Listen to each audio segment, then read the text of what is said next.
primer lugar, muchas gracias por acompañarnos, por atender esta convocatoria que hace el equipo legal de Yasmín Esquivel para dar a ustedes un importante anuncio en torno a este caso, al caso que ustedes le han dado un puntual seguimiento. Como saben, nos acompaña el licenciado Alejandro Romano Rascón, quien es representante de la ministra Esquivel, su abogado, el doctor Eduardo Andrade Sánchez, quien es especialista en legislación universitaria, ex abogado general de la Universidad Nacional Autónoma de México y exdirector general de profesiones de la SEP, y el licenciado José Monroy Sorribas, ex consejero universitario.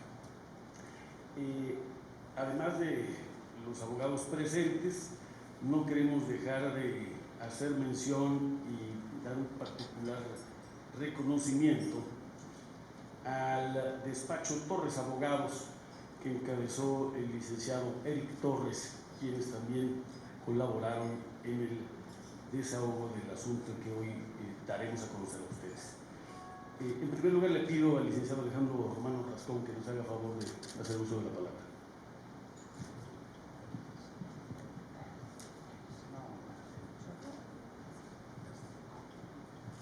Muy agradecido por su asistencia, muy buenos días. El día de hoy estamos reunidos para informar a la opinión pública, por conducto de ustedes, una cuestión de fundamental importancia respecto a la defensa de la señora Yasmín Esquivel Moza. Se trata de una sentencia inapelable mediante la que se ha determinado de manera definitiva y firme que Yasmín Esquivel es la única autora de la tesis intitulada Inoperancia de los sindicatos en los trabajadores de confianza del artículo 123, apartado A. A principios de este año se presentó a nombre de Yasmín Esquivel Moza una demanda ante juez competente en materia civil al que se le solicitó la declaración judicial de que nuestra representada es la autora de la tesis. Lo anterior, con apoyo en las pruebas ofrecidas y en la adecuada interpretación de la Ley Federal del Derecho de Autor, que es precisamente la aplicable a este tipo de casos. Después de haberse admitido la demanda, ordenándose la tramitación íntegra del juicio y tomando en consideración todos los aspectos ya mencionados, se dictó sentencia en el mismo, previo desahogo y valoración del caudal probatorio rendido en el juicio, de entre los que se consideraron confesiones, declaraciones ministeriales, testimonios y dictámenes periciales de los que ya hemos hablado en materia de documentoscopía, grafoscopía, línea del tiempo, así como análisis hermenéutico, lingüístico, discursivo, entre otras muchas pruebas documentales ofrecidas. Se pronunció la mencionada sentencia, declarando judicialmente que la tesis intitulada, repito, Inoperancia de los sindicatos en los trabajadores de confianza del artículo 123, apartado A, es de la autoría de la señora Yasmín Esquivel Moza. El fallo en cuestión hoy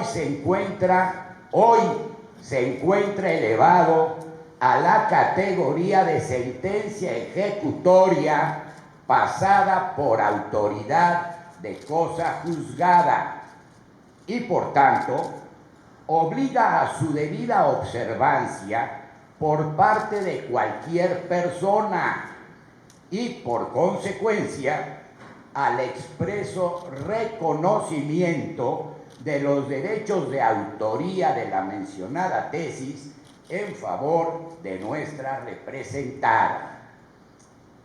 Se están ejerciendo las acciones que en este momento resultan procedentes para exhibir dicha sentencia como prueba superveniente ante las autoridades del Comité de Ética de la Universidad Nacional Autónoma de México, para que se agregue al caudal probatorio que ya fue rendido ante las mismas y que conjuntamente demuestra lo que se ha sostenido, al tiempo que desvirtúa inequívocamente la teoría que desde diciembre pasado ha venido afectando el honor y la imagen pública de la señora Yasmín Esquivel Moza. En consecuencia, hoy informamos a la opinión pública que esta declaración judicial firme e inatacable, emitida por la autoridad jurídicamente competente para ello, ha resuelto que la autora de la tesis cuestionada es Yasmín Esquivel Moza y por tanto que ella es la legítima titular de los derechos de autor de la citada obra intelectual, por lo que nadie más puede ostentarse como autor de la misma. Muchas gracias. Muchas gracias, maestro Romano. Le pido al doctor Eduardo Andrade Sánchez si nos comparte sus reflexiones.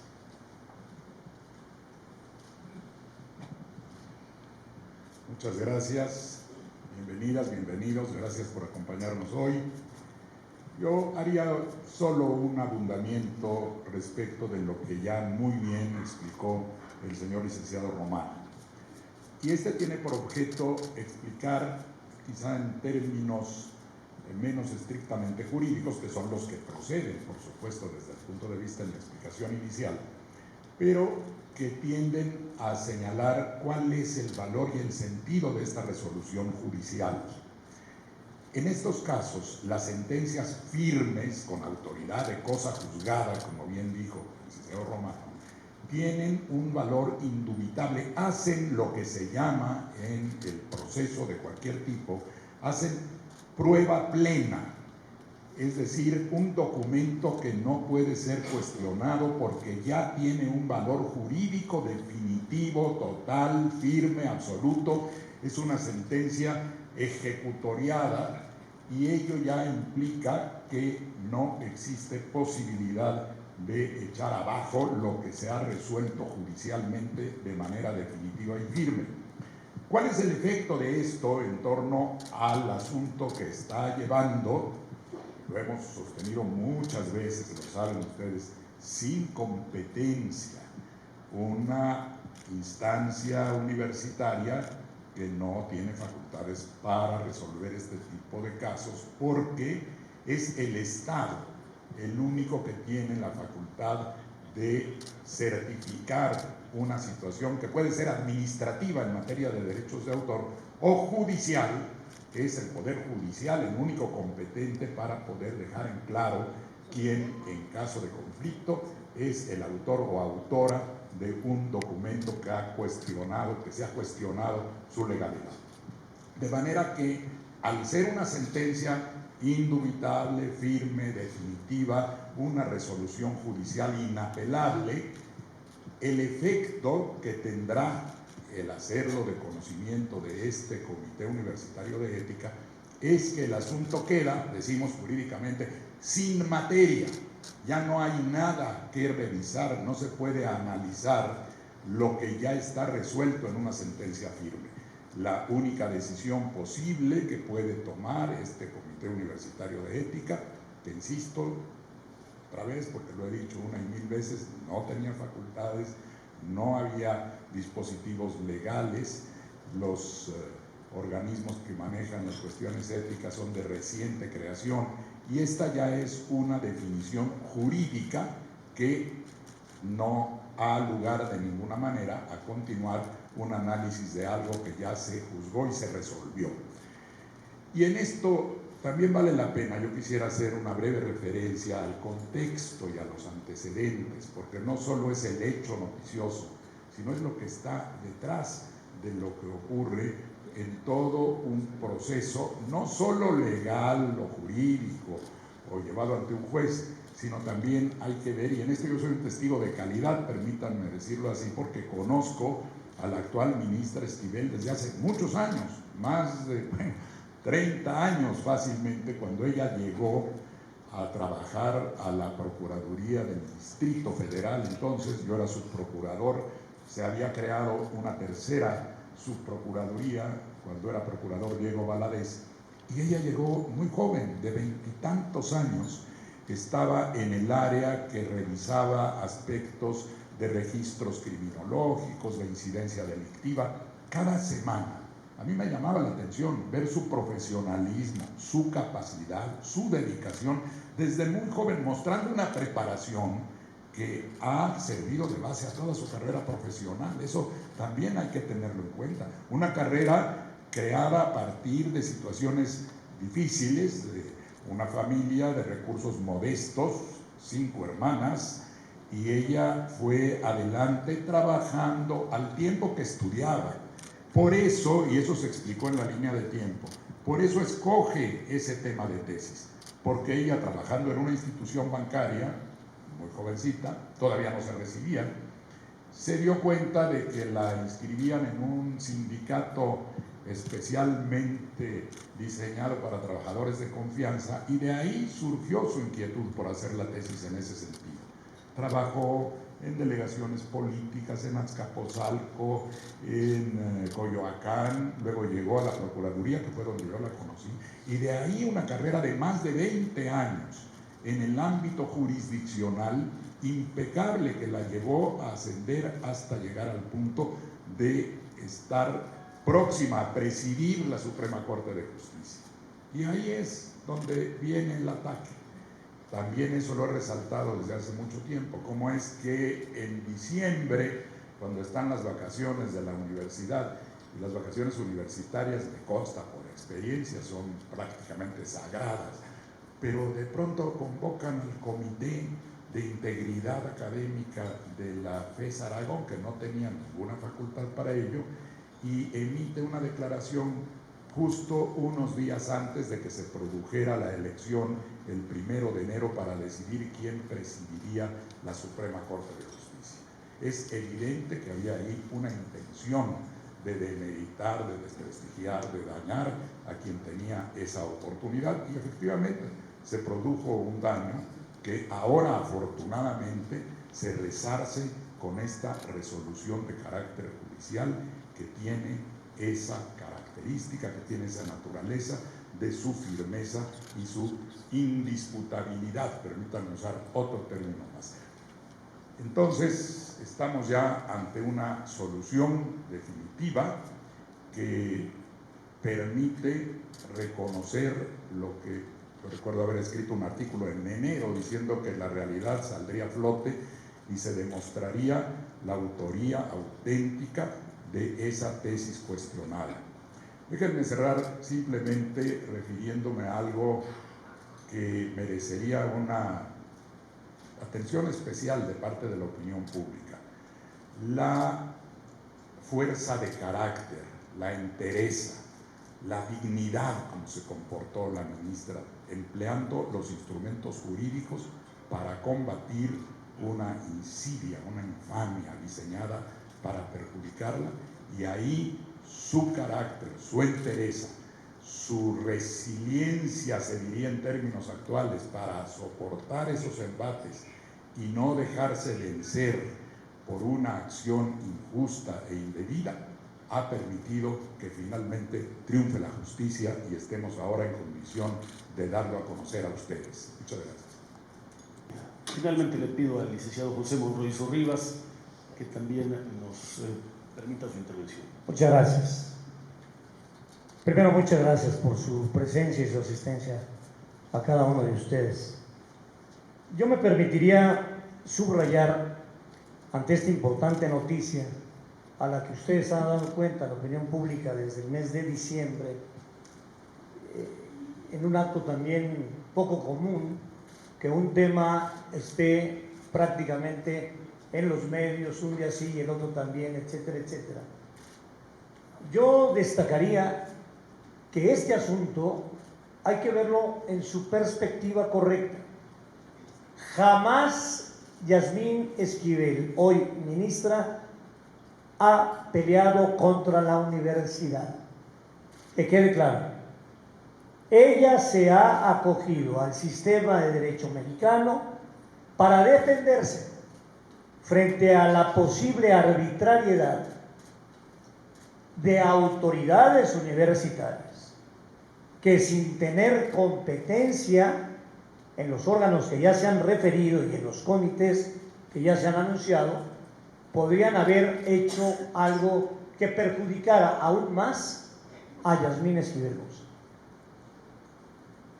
Han afectado su honor, su prestigio, su imagen pública. Y como decía el doctor Andrade, la ministra ha resistido, y resiste porque tiene la convicción de que la verdad le asiste a ella. Por eso el día de hoy se ha dado cuenta de que esta historia de una posible infamia, en donde hay algunos aspectos no muy claros de expresiones de autoridades universitarias, como aquella que dijo: no nos dio tiempo de festejar. Nosotros todavía no entendemos qué quería festejar el abogado general de la UNAM, pero nos hace pensar que bastó el hecho de que Yasmín Esquivel levantara la mano para decir: aspiro a presidir la Corte, que en 200 años se ha integrado por puros varones. Bastó que dijera eso para que inmediatamente viniera un tsunami de ataques. Pero llama la atención que en 22 años o por ahí así de juzgadora, en donde ha sido magistrada agraria, presidenta del Tribunal Contencioso y Administrativo de la Ciudad de México y ministra, ha pasado por el sedazo de varios órganos colegiados, congresos, el equivalente en la Asamblea de Representantes, en la Asamblea Legislativa, el Congreso Local de la ciudad, y para este último cargo pasó por el tamiz de los senadores de la República. Es decir, los nombramientos a partir de su carrera de juzgadora han sido expurgados municiosamente. De tal manera que el día de hoy nos parece que se está cerrando un capítulo que las autoridades universitarias deben tomar en cuenta tal cual, sin más, pero también sin menos. Y aquí se acaba literalmente lo que pudo haber sido una historia que perjudicaría la imagen de nuestra querida universidad, porque sin órganos competentes, sin atribución, sin un andamiaje jurídico para el propósito, se hubiera verdaderamente cometido un atropello que quién sabe qué consecuencias podría tener.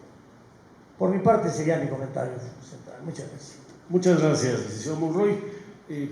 Abrimos una ronda de preguntas y respuestas. Por favor, María Camadas, perdón, si nos compartes tu nombre. Gracias. Buenos días, Jessica Murillo de N+. Consultarles, este es el caso obviamente que se llevó a cabo por la vía civil en Ciudad de México. Es lo que se ha resuelto y era lo último que estaba pendiente. Licenciado Romano, por favor. En materia civil existen dos procedimientos abiertos. Este es el primero que concluye. Existe todavía otro que se encuentra relacionado con cuestiones propias de cómo se ha desarrollado el procedimiento y qué debería en su momento haber tomado el comité o debería tomar el Comité Universitario de Ética para resolver en el momento en que pudiera hacerlo, vaya. Y desde luego el problema es que habiéndose resuelto de manera definitiva por sentencia pasada por autoridad de cosa juzgada este asunto, pues en nuestro concepto el Comité Universitario de Ética deberá dejar sin materia el procedimiento que inició en contra o que ha sustanciado en contra de la señora Yasmín Esquivel, y eso provocará pues, que queden sin materia los demás procedimientos que se hayan iniciado al respecto. ¿Por qué? Por los efectos de esta sentencia. Justo esa era la siguiente. Para el equipo de abogados, el tema ha concluido, incluso en la universidad. En nuestro concepto, sí, esto debe tener por efecto que se declare sin materia el procedimiento que sigue en contra de la señora Esquivel, el Comité Universitario de Ética. Desde luego, pues ese órgano colegiado, esa instancia universitaria, una vez que nosotros, como lo he indicado, presentamos para su conocimiento, o presentaremos para su conocimiento la copia certificada de esta sentencia y el auto que la declara ejecutoriada, bueno, tendrán que dictar el acuerdo correspondiente atendiendo a nuestra petición. Eso ya dependerá de cómo lo considere ese comité. Yo agregaría solamente, licenciado Romano, que no existe ninguna otra posibilidad jurídica que el dar por concluido el procedimiento iniciado en la universidad, porque hay una sentencia firme que ya señala que lo que supuestamente estaría investigando ese Comité Universitario de Ética ha sido resuelto por la única autoridad que tiene competencia para ello. Solo el Poder Judicial puede resolver un tema de autoría o de disputa de derechos en este ámbito. No puede hacerlo, ni tenía esa competencia original el Comité de Ética, pero aún asumiendo que empezó a desarrollar este procedimiento con una intención aparentemente sancionadora, habiendo ya una sentencia definitiva, no hay otra solución jurídica posible, más que dejar sin materia un procedimiento que nunca tuvo razón de ser. Así es que no hay margen para ninguna otra solución, porque esa sentencia tiene carácter firme y definitivo. María Cavadas de la Universidad, por favor. Buenos días. Dos cosas. Ante esta resolución, la UNAM ya no va a poder interponer algún otro recurso jurídico. Y dos, ¿piensa la ministra Yasmín interponer o presentar una denuncia por difamación o algo así? Gracias. Maestro Romano, por favor. La interposición de recursos para impugnar o para no admitir una sentencia que se presenta ante una instancia universitaria, pues queda a decisión de quienes integran ese comité pretender hacerlo. Entre que pretendan hacerlo y sea jurídicamente viable, hay diferencia, pero desde luego pues, sus derechos para pretender desconocerlo, no admitirlo, dictar un acuerdo adverso, etcétera, pues depende de ese órgano colegiado. Entonces, en nuestro concepto, desde el punto de vista jurídico, este asunto ha quedado sin materia. El asunto del que conocía el Comité Universitario de Ética ha quedado sin materia por efectos de la sentencia de la que estamos hablando. Ahora, presentar o que la señora Yasmín Esquivel deduzca alguna acción, esa es una cuestión que no ha sido planteada a este equipo jurídico que apoya a la señora Esquivel, y por tal motivo no tenemos una respuesta a ese respecto. No hemos tomado ninguna decisión en ese sentido. Doctor. Brevísimo, nada más, agregando lo que dice el licenciado Romano. Él, por supuesto, es bien cuidadoso de todas las formas y hace muy bien. Yo tengo un poquito más de margen para decirles lo siguiente: no solo es un concepto jurídico de esta parte, es un concepto jurídico universal del respeto a las sentencias firmes y definitivas. Tienen lo que en derecho llamamos un valor erga omnes, es decir, frente a todos, es un valor absoluto. No existe entonces posibilidad jurídica de que se pretendiera incluso hacer una valoración de esa prueba, porque esa prueba tiene valor pleno, probatorio, como lo sabemos también en derecho. De manera que yo agregaría a esa parte de que, además de la conceptualización que nosotros podamos hacer, está el concepto genérico del derecho sobre el valor de la cosa juzgada.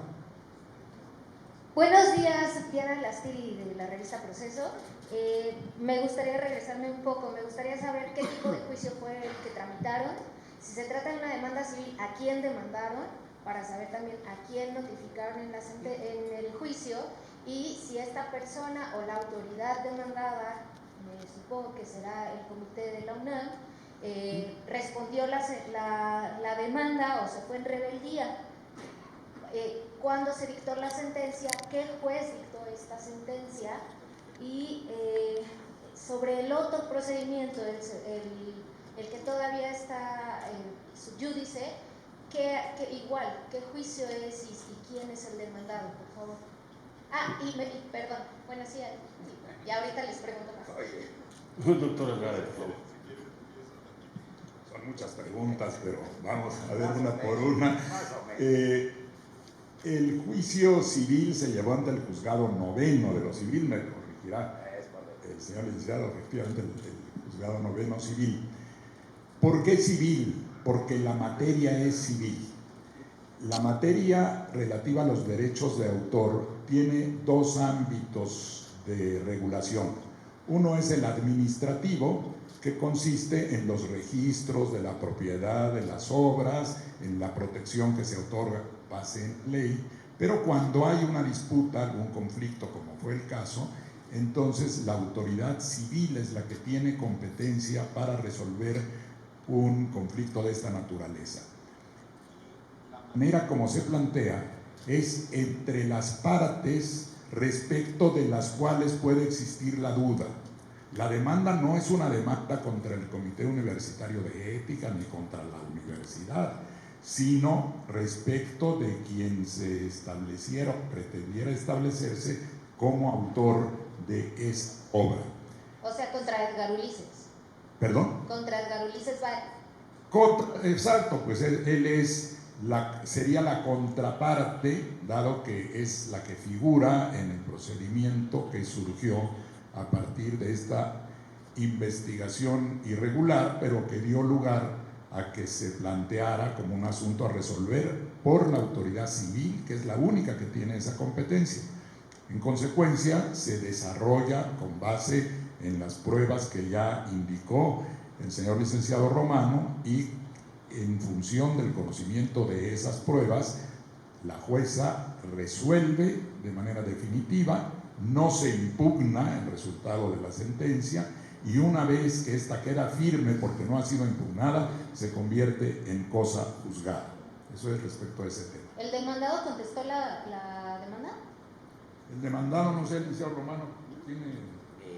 Al demandado se le emplazó para que compareciera a juicio y, según se precisa en la sentencia que se dicta, no compareció en tiempo a la defensa de sus derechos, lo que se conoce como contumacia o rebeldía. ¿Y el otro? Ahora, hay otro asunto también ordinario civil. Ese asunto sí, la demandada, por razones de orden procesal, porque es quien tiene la personalidad jurídica, es la Universidad Nacional Autónoma de México, pero refiriéndose dentro del propio cuerpo de la demanda al Comité Universitario de Ética. ¿Para qué efecto? Que eso es lo importante de esa reclamación judicial. Para el efecto de que en el momento que pudiera, si es así, o cuando se planteó la demanda existía esa posibilidad, que en el momento de que el Comité Universitario de Ética dictara una resolución en el procedimiento seguido en contra de la señora Esquivel, tomara en consideración lo que se conoce como una prueba iure et iure, en términos sencillos, que se refiere a que existe una presunción legal de que la señora fue quien resintió la copia de partes sustanciales de su trabajo de tesis. ¿De dónde deriva esa presunción? Que eso es lo importante. Del oficio suscrito, emitido por el director de la FES Aragón, mediante el que rescindió el contrato de trabajo de la maestra que dirigió las tesis cuestionadas, mediante el que señala como causa de la rescisión de trabajo falta de probidad que se hace consistir, que él hace consistir, quien emite el oficio, el director de la FES Aragón, la hace consistir literalmente en que la maestra había compartido el trabajo de Yasmín Esquivel en relación con su tesis profesional a otros alumnos. En consecuencia, en este asunto, sí es la universidad a quien se señala como demandada o a quien se le atribuye el carácter de demandada en ese asunto, y la universidad ya compareció, está actuando en él, vaya, ya compareció al asunto. Gracias. Muchas gracias. Marta Bautista, de contrarréplica, por favor.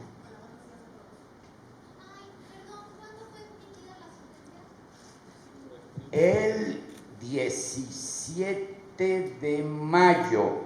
La sentencia, estamos hablando de la sentencia que es materia de esta reunión. El 17 de mayo.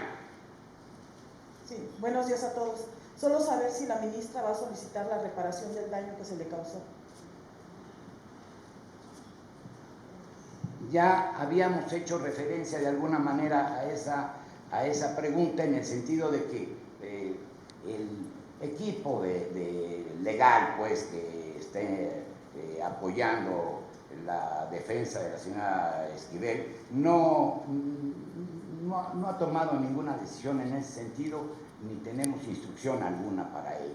Entonces, por el momento, no tenemos ninguna respuesta en ese sentido, no tenemos ninguna decisión. ¿Hubiera alguna otra pregunta? Por favor, que te pasen el micrófono, por favor. Perdón, Eric Pinto de Capital 21. Nada más Gracias. nos pudieran decir el nombre de la jueza novena del juzgado. Sí. Y también dentro de las pruebas que ustedes presentaron, ¿hubo alguna declaración de Edgar Ulises a favor de la ministra? Es decir, en algún momento se habló de que él había sido el quien plagiara la tesis, algún fragmento de la tesis. Por favor, licenciado. Gracias. Sí, existe en relación con una confesión del demandado en el juicio, y perdónenme que no me refiera por su nombre, pero por razones de cuidado procesal así lo debo de hacer.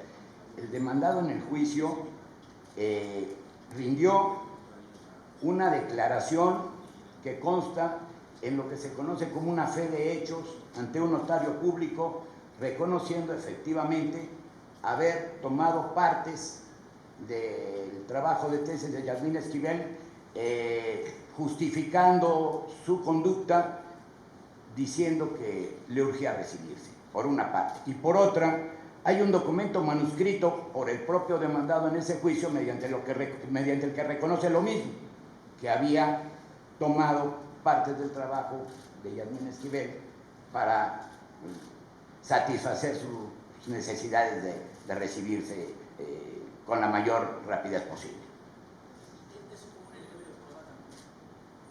¿Eso fue un elemento de prueba también? Sí, sin duda. Es parte de otros, bueno, es un elemento de prueba entre muchos otros elementos de prueba a los que me acabo de referir, pero es uno más que desde luego se toma en consideración. Y nada más, si nos pudieran dar con el nombre de la jueza, por favor. Sí, ¿cómo no? Por supuesto. El nombre de la juez es María Magdalena Malpica Cervantes, juez noveno de lo civil de proceso escrito del Poder Judicial de la Ciudad de México. ¿El número de expediente? El número de expediente es... Ahora se le doy. No te agaches. El número de expediente es 275/2023.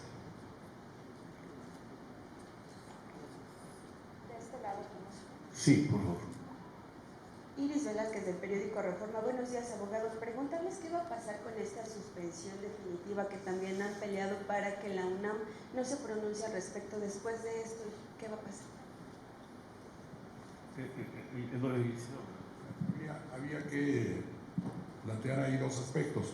Uno es que las suspensiones tenían por objeto efectivamente que no se hiciera pública una resolución. Podía estar trabajando este comité, que no tenía competencia para ello, pero estaba trabajando, y la suspensión tenía ese efecto.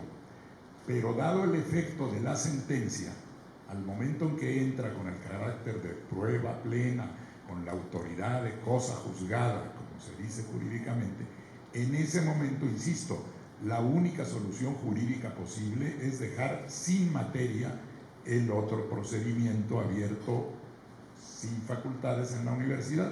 Y al momento en que eso queda sin materia, todo lo demás deja también de tener efecto.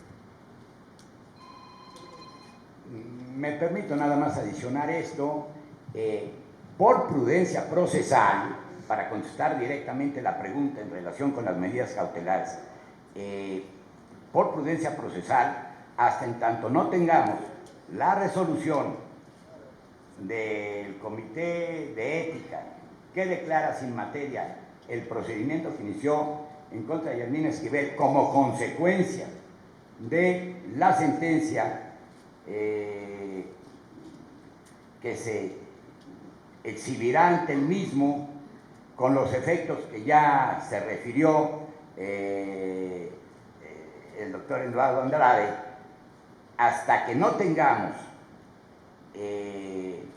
conocimiento de la resolución mediante el que el Comité Universitario de Ética dicte o declare haber quedado sin efecto o sin materia ese procedimiento, continuará en vigor las medidas cautelares que se dictaron en el diverso juicio al que hicimos referencia, en el que es demandada la propia Universidad Nacional Autónoma de México. Así es como nos conduciremos por prudencia procesal. ¿Alguna otra pregunta? Pues siendo así, muchísimas gracias por su presencia, por habernos acompañado, que tengan muy buen día. Muchas gracias.